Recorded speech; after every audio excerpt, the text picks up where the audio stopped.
आप देख रहे हैं ZY ब्लॉग। नमस्कार, आप सभी के सहयोग से हमारा चैनल प्रगति कर रहा है। इसी तरह हमारा सहयोग करने के लिए हमारे चैनल को सब्सक्राइब करते रहें, जिससे हमारा मनोबल बढ़ता रहे। तो आइए अब पंडित जनार्दन तिवारी से सितंबर महीने का सिंह राशि का मासिक राशिफल जानते हैं। नमस्कार श्रोतागण, मैं पंडित जनार्दन तिवारी आशा करता हूं कि आप सभी सकुशल होंगे। तो आइए अब सिंह राशि का सितंबर माह का मासिक राशिफल जानते हैं। तो सबसे पहले कार्य क्षेत्र के बारे में जानते हैं। करियर के दृष्टिकोण से यह महीना अनुकूल रहने वाला है। दसम भाव में देवगुरु बृहस्पति विराजमान रहेंगे, जो आपको नौकरी में अच्छी स्थिति प्रदान करेंगे। आप अपने अनुभव का लोहा मनवाएंगे और अपने अनुभव से हर काम को मन लगाकर करेंगे, जिससे नौकरी में आपको अच्छे परिणाम मिलेंगे। मनचाहे परिणाम मिलने से आपकी छवि भी मजबूत होगी और आप प्रशंसा भी प्राप्त करेंगे। आपकी तनख्वाह में भी वृद्धि इस महीने आपको मिल सकती है और पुराना रुका हुआ एरियर या वेतन भी आपको इस महीने मिल सकता है, जिससे आपकी खुशी का कोई ठिकाना नहीं रहेगा। दसम भाव के स्वामी शुक्र महाराज दूसरे भाव में विराजमान रहेंगे, जिससे आप नौकरी को लेकर काफ़ी आश्वस्त रहेंगे। परिवार के लोगों का सहयोग को आगे बढ़ाने में रहेगा और आपको आगे बढ़ाने के लिए प्रेरित करते रहेंगे। छठे भाव के स्वामी शनि महाराज सप्तम भाव में विराजमान रहेंगे, जो आपके कठिन मेहनत कराएंगे और इस कठिन मेहनत का फल भी आपको बराबर मिलता रहेगा। इससे नौकरी में आपकी स्थिति प्रबल हो जाएगी। व्यापार करने वाले जातकों की बात करें तो सप्तम भाव में शनि महाराज अपनी ही राशि में होकर वक्री अवस्था में विराजमान रहेंगे और आपकी राशि में सूर्य महाराज विराजमान रहेंगे। इस प्रकार सूर्य और शनि की सम सप्तक की स्थिति रहेगी। यह स्थिति बहुत ज़्यादा अनुकूल नहीं कही जा सकती है, इसलिए आपको सरकारी क्षेत्र के किसी भी व्यक्ति से उलझने से बचना चाहिए और उनसे अच्छा व्यवहार करना चाहिए तथा अपने काम में मेहनत तो आप करेंगे ही, लेकिन किसी को भी कड़वे वचन बोलने से बचें। अपने व्यापार में आप कुछ नई योजनाओं को अमली जामा पहनाने की कोशिश करेंगे, जिससे अभी कुछ समय लग सकता है।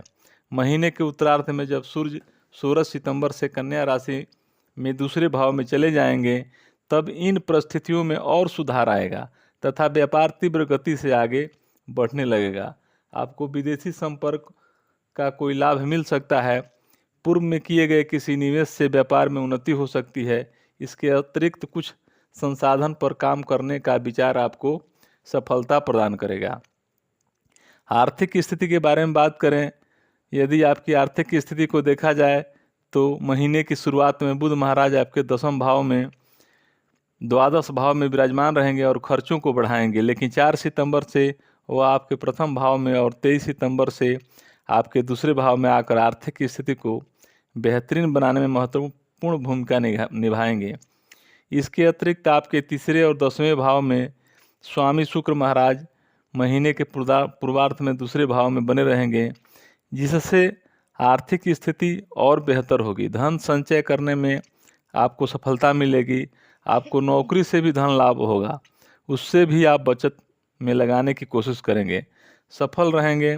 मंगल महाराज पूरे महीने आपके एकादश भाव में विराजमान रहेंगे, जिससे आपकी आमदनी लगातार बढ़ती रहेगी। देवगुरु बृहस्पति दशम भाव में बैठकर दूसरे भाव को पूर्ण पंचम दृष्टि से देखेंगे और आपकी आर्थिक उन्नति में सहयोग करेंगे। हालांकि इसी बीच राहु महाराज पूरे महीना अष्टम भाव में विराजमान रहकर फिजूल के खर्च भी करेंगे। आपको इन बेवजह के खर्चों से बचने की कोशिश करनी चाहिए और अवांछित यात्राओं से बचना चाहिए। इससे न केवल स्वास्थ्य कष्ट हो सकते हैं, बल्कि आपको आर्थिक चुनौतियों का सामना करना पड़ सकता है। अगर यह समझ जाएंगे तो फिर यह महीना धन की कोई कमी नहीं होने देगा।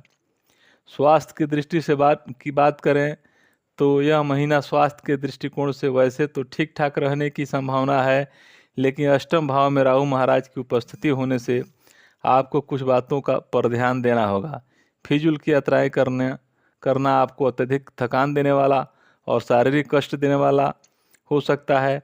दूसरे भाव में केतु और 8वें भाव में राहु की उपस्थिति से आपको फूड पॉइजनिंग का खतरा भी हो सकता है। इसलिए अपने भोजन को अच्छी तरह से जांच परख लें। समय पर भोजन करें, पर्याप्त मात्रा में भोजन करें, अत्यधिक भोजन करने से बचें। अत्यधिक तले भुने पदार्थों के और तेज मसाले तथा बासी भोजन से परहेज करें। ऐसा करने से स्वास्थ्य समस्या नियंत्रण में रहेगी। आपको कोई बहुत ज़्यादा कष्ट नहीं उठाना पड़ेगा। महीने की शुरुआत में सूर्य महाराज आपके प्रथम भाव में होंगे, जो कि आपकी राशि के स्वामी भी हैं। इससे स्वास्थ्य मजबूत बनेगा, पुरानी समस्याओं में कमी आएगी। लेकिन महीने के उत्तरार्ध में सूर्य महाराज दूसरे भाव में जाएंगे, उन पर राहु केतु का प्रभाव रहेगा, जिससे आपको रोग प्रतिरोधक क्षमता में कमी हो सकती है। इसलिए ऐसे पदार्थ का सेवन करें जो आपकी रोग प्रतिरोधक क्षमता को बढ़ाए, ताकि आप किसी भी रोग की चपेट में आने से बच जाएं। महीने के उत्तरार्ध में मंगल और बृहस्पति की दृष्टि सूर्य पर दूसरे भाव में होने से स्वास्थ्य में सुधार भी होगा। आप अपनी स्वयं की आत्मा शक्ति के बल पर स्वस्थ हो जाएंगे। प्रेम और वैवाहिक जीवन के बारे में बात करें, यदि आपके प्रेम जीवन की बात करें तो पंचम भाव के स्वामी बृहस्पति महाराज दसम भाव में विराजमान रहेंगे और मंगल महाराज एकादश भाव से पंचम भाव को देखते रहेंगे।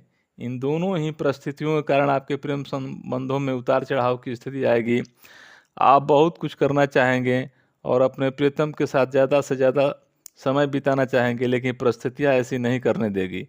इससे आपके अंदर झुंझलाहट पैदा हो सकती है, लेकिन इससे कुछ फ़ायदा ना होकर नुकसान ही हो सकता है। इसलिए अपने मनोभाव को नियंत्रण में रखें।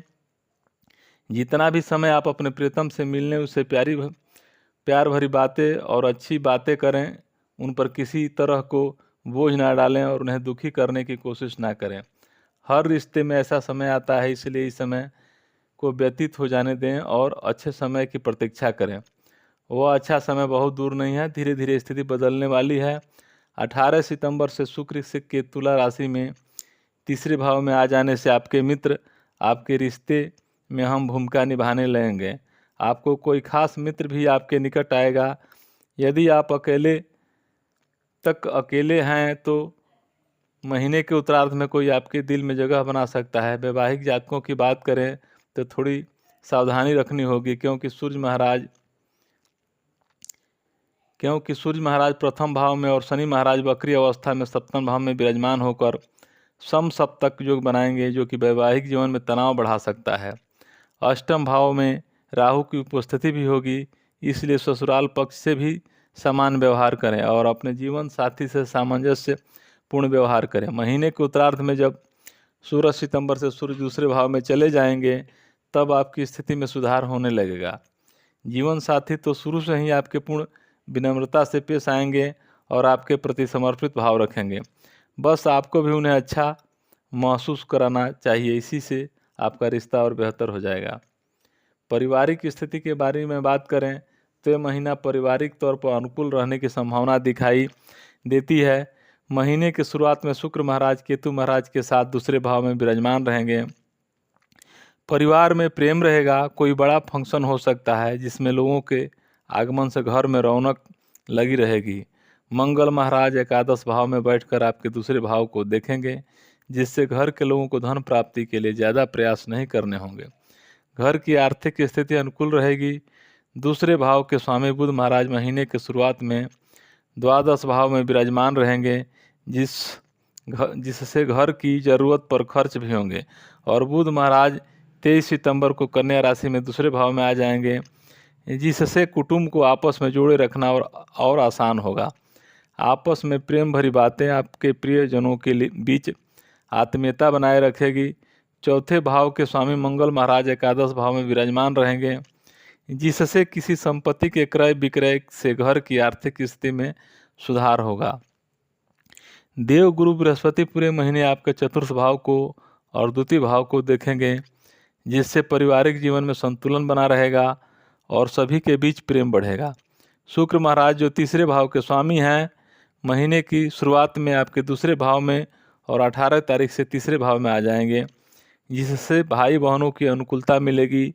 उनके कार्यों में उन्हें अच्छी सफलता मिलेगी, जिससे आपको भी प्रसन्नता होगी। यह महीने के पूर्वार्ध में आपकी सहायता करेंगे, जो उत्तरार्ध में आप भी उनकी सहायता के लिए तत्पर रहेंगे। इससे आपके बीच अच्छा सामंजस्य दिखाई देगा, जो आपके भाई बहनों को आपके और निकट लाकर खड़ा कर देगा। आपसे आपसी संबंध सुधरेंगे। अब उपाय के बारे में बात करते हैं, तो इससे पहले आप लोगों से नम्र निवेदन है कि हमारे चैनल को सब्सक्राइब करें और लाइक भी करें, अगर संभव हो तो शेयर भी करें। तब उपाय के बारे में जान लेते हैं। आपको प्रतिदिन सूरज देव को तांबे के पात्र से अर्घ्य देना चाहिए। प्रतिदिन सूरज देव की बीज मंत्र का जाप करना भी आपके लिए लाभप्रद रहेगा।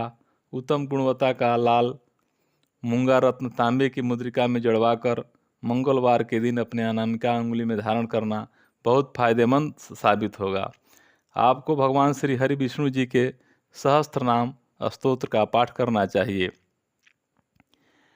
आपने हमारा वीडियो अंत तक देखा, इसके लिए धन्यवाद।